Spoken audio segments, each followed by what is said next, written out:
Hi friends, welcome back to our channel. இன்றைக்கி நாங்கள் எங்கே போயிட்டுருக்கோன்னு பார்த்தீங்கன்னா, வீட்டில் ரொம்ப போர் அடிச்சுட்டே இருந்துச்சு. சரி, எங்கேயாச்சும் வெளியே போயிட்டு வரலான்னு யோசிச்சுட்டே இருந்தோம். லூலு மால் ஓப்பன் பண்ணி ரொம்ப நாள் ஆச்சு, அங்கே போகவே இல்லையே அப்படின்ட்டு கார் எடுத்துகிட்டு கிளம்பிட்டோங்க. வழியில் கொஞ்சம் டிராஃபிக்காக தான் இருந்துச்சு. சரி, நீ அப்படியோ லூலு மாலுக்கு போயிட்டோங்க. லூலு மாலோட என்ட்ரன்ஸ்குள்ளே போகிறதுக்கே ரொம்ப நேரம் ஆச்சு. சரின்னு சுற்றி சுற்றி அங்கே சுற்றி இங்கே சுற்றி நடந்து போயிட்டே இருந்தோம். அதுக்கப்புறமா தூரமாக லூலு மால் கண்ணுக்கு கேட்டுச்சு.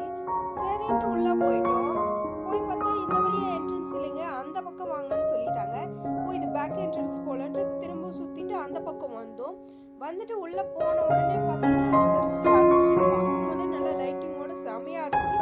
பில்டிங்கில் பார்த்தீங்கன்னா அவ்வளோ கூட்டமாக இருந்துச்சு. என்னடா இது பில்லு போடுறதுக்கு இவ்வளோ கூட்டமாக இருக்கேன்ட்டு என்னென்ன திங்ஸ் வச்சுருக்காங்கன்ட்டு எல்லா திங்ஸும் போய் பார்த்தோம். எலக்ட்ரானிக்ஸ் ஐட்டம்லேருந்து காஸ்மெட்டிக்ஸு, வீட்டுக்கு தேவையான பொருட்கள்லேருந்து பொம்மையிலேருந்து என்னென்ன பொருள் இருக்கிற எல்லா பொருளுமே அங்கே இருந்துச்சுங்க. சரி, சாப்பிட்ற ஐட்டம் என்னென்ன இருக்கும்ன்ட்டு நாங்களும் போய் தேடி பார்த்தோம். பார்த்தா செமையாக ஐஸ்கிரீம், கேக்கு, அப்புறம் பப்ஸ் இருந்துச்சு, ஸ்வீட் கேக் இருந்துச்சு, டோனட்ஸு, அதுக்கப்புறம் பர்த்டே கேக்ஸு. அதுக்கப்புறம் கொஞ்சம் தூரம் போயிட்டே இருந்தோம். போயிட்டே இருக்கிறப்ப பார்த்தீங்கன்னா ஸ்வீட்ஸு, பிஸ்கட்ஸ் எல்லாம் வச்சுருந்தாங்க. இந்த ஸ்நாக்ஸ் ஐட்டம் கூட வச்சுருக்காங்களே, செமையாக இருக்கேன்ட்டு கொஞ்சம் தூரம் போய் பார்த்தா ஊறுகாலாம் வச்சுருந்தாங்க. என்னடா இது, ஊறுகாய் பார்க்கும் போதே டெம்ட் ஆகுது அப்படின்ட்டு தேன் நெல்லிக்காய் அதுவும் இருந்துச்சு. என்னடா இவ்வளோ வெரைட்டியாக வச்சுருக்காங்களேன்ட்டு எட்டி எட்டி பார்த்துட்டு இருந்தோம். அதுக்கப்புறம் கொஞ்சம் தூரம் போனால் சாலட் ஐட்டம்லாம் கொஞ்சம் இருந்துச்சு. ஃப்ரூட் சாலட் இருந்துச்சு, மீட் ஐட்டம் எல்லாம் இருந்துச்சு. சரி, நீ எல்லாத்தையும் நல்லா வேடிக்கை பார்த்துட்டு ஃப்ரூட் சாலட் மட்டும் கொஞ்சம் வாங்கி சாப்பிட்டு பார்த்தோம். டேஸ்ட் அவ்வளோ அருமையாக இருந்துச்சு. வேறு ஸ்வீட் ஐட்டம், லட் ஐட்டம்லாம் கொஞ்சம் கொஞ்சம் சாப்பிட்டோம்.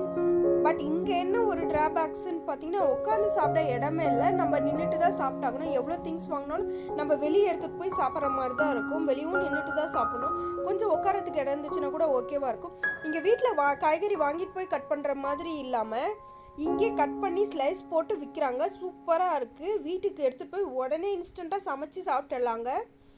இங்கே பார்த்தீங்கன்னா வெஜ்ஜு, நான்வெஜ், சைனீஸ் ஐட்டம் எல்லா ஐட்டமும் இருக்குது. கூடவே ஜூஸும் இருக்குங்க. எல்லாத்தையும் பார்த்துட்டு வீட்டுக்கு வரத்துக்காக பஸ் ஸ்டாப்பில் வெயிட் பண்ணிட்டு இருந்தோம். அதுக்குள்ளே என் பையன் பார்த்தீங்கன்னா பக்கத்தில் இருக்க ஒரு பாட்டிக்கிட்ட பேசிகிட்டு இருந்தான். சரி, பஸ் வரத்துக்கும் டைம் ஆகும், இவனை வச்சிட்டு இருந்தான். நம்மகிட்ட நோய் நோயினுவான். சரி, பாட்டி கூடயே பேசட்டும்னு சரின்னு விட்டுட்டேங்க.